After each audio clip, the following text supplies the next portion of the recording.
Good morning, and a warm welcome to your show, Sunny Morning San Francisco. I'm your host, Melissa, and it's Tuesday, September 2nd. You'll be interested to know. 76 years ago, today in 1949, the classic film The Third Man was released in London, United Kingdom, a masterpiece of cinema that continues to inspire filmmakers and audiences alike. This celebrated motion picture, directed by Carol Reed, starring Joseph Cotten, Alida Valli, and Orson Welles, represents human creativity, artistic achievement, and the enduring power of storytelling, a beacon of cultural progress. So now you know.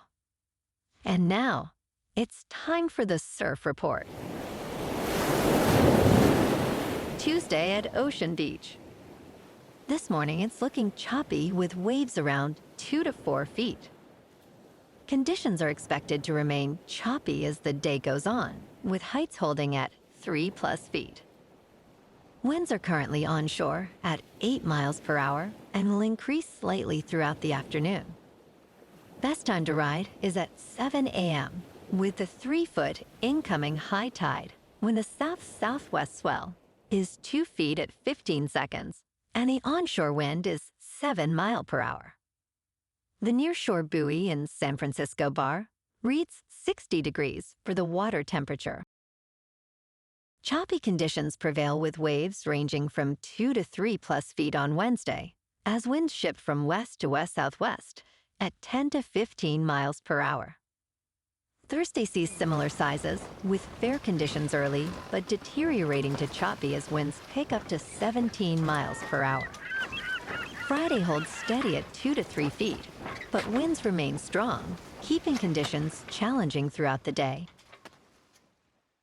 This morning, it's patchy drizzle, and it feels like 60 degrees, with 8 mile per hour wind. The sunset will take place at 7:36, and it will rise again tomorrow at 6:43. Looking ahead in the weather. Expect patchy drizzle before 8 a.m. on Wednesday, with mostly cloudy skies, and a high near 63. Wednesday night will be mostly cloudy, with a low around 57.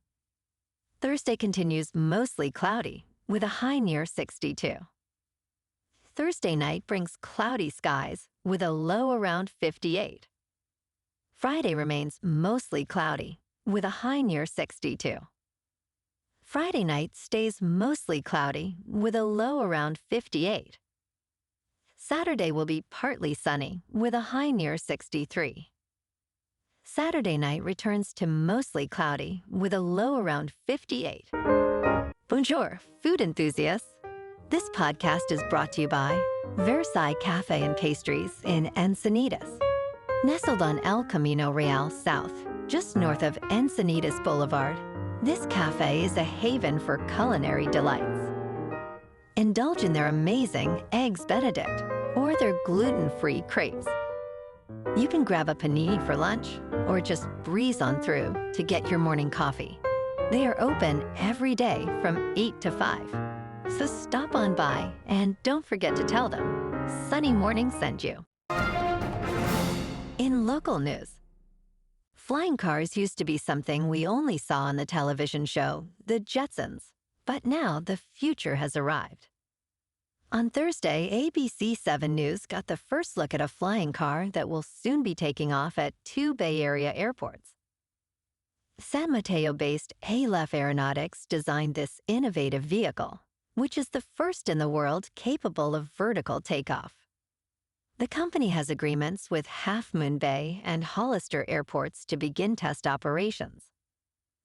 Alef CEO Jim Duchovny stated, "Embracing electric aviation, which is quieter, which is cheaper, and the vertical takeoff and landing aviation, which does not require the runway or a taxiway, is actually where all the aviation is going right now." Alef has the cars available for pre-order now, with a price tag of $300,000. The company expects to start production early next year.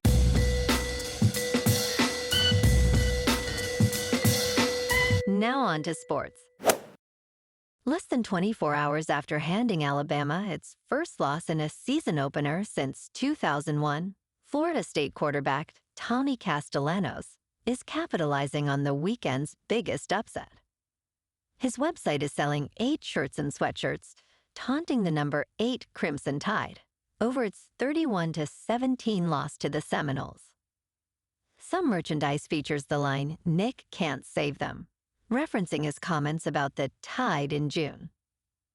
On Saturday, he backed up those words, leading Florida State to a stunning victory. He completed 9 of 14 pass attempts for 152 yards against Alabama. The Seminoles will face East Texas A&M next Saturday. In local sports. Yesterday afternoon at Coors Field in Denver, the Giants beat the Rockies 8-2. Teng earned the win pitching 5 1/3 innings with 2 earned runs and 8 strikeouts. Devers hit a homer to right, Gilbert powered a 388-foot homer, and Adames added a 393-foot homer to left. The Giants finished with 11 hits, 0 errors, and left 6 runners on base.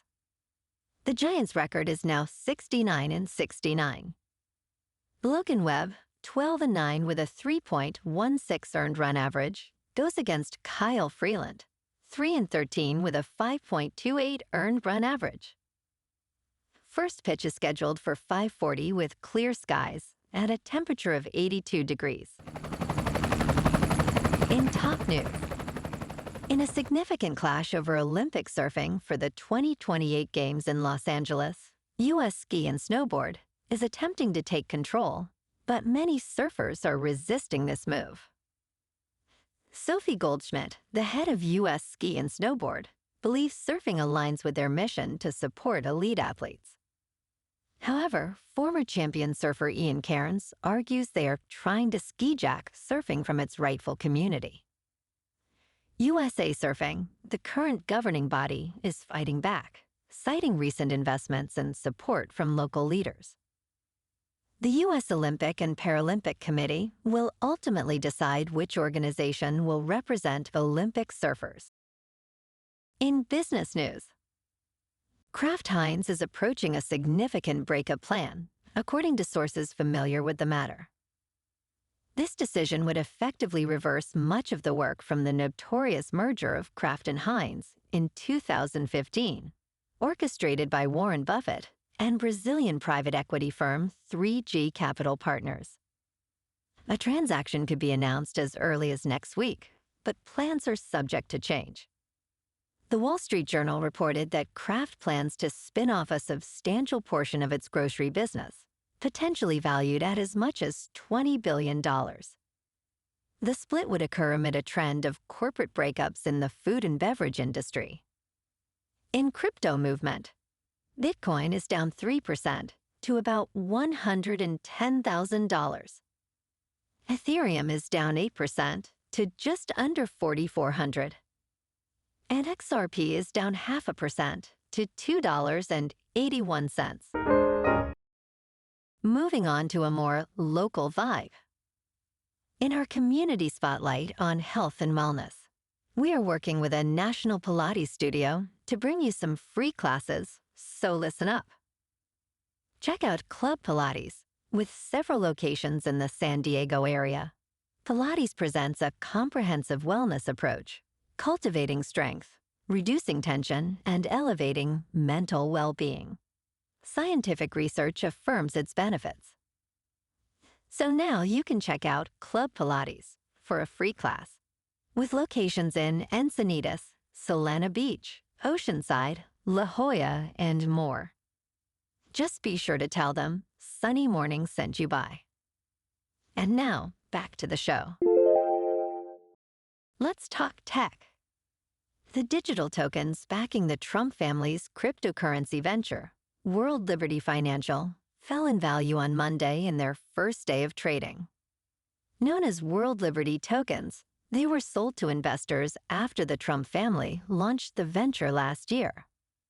Investors voted in July to make them tradable, allowing for potential sales and purchases.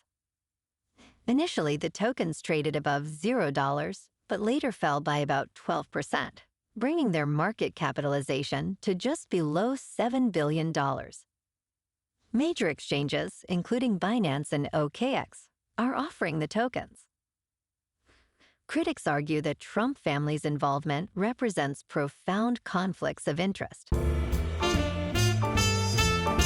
And in entertainment news, Alan Ritchson, known for Reacher, is making waves with his super unique film Motor City, which premieres in Venice on August 30th. This action thriller is almost entirely dialogue-free, allowing for an intense focus on physical performances and stylized visuals.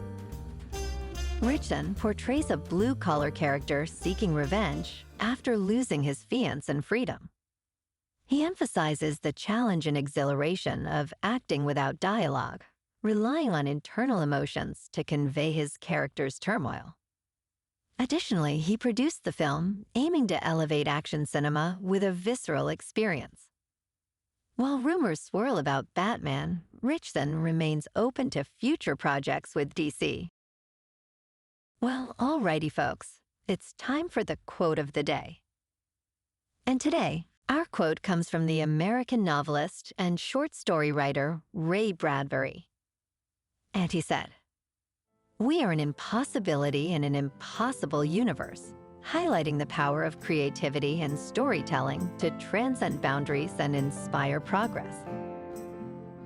And that's a wrap for this morning. You can check out our Instagram, YouTube, and TikTok for some captivating aerial videos with local news and the surf reports. Have an amazing day, my good friends. We'll see you tomorrow with another episode of Sunny Morning San Francisco.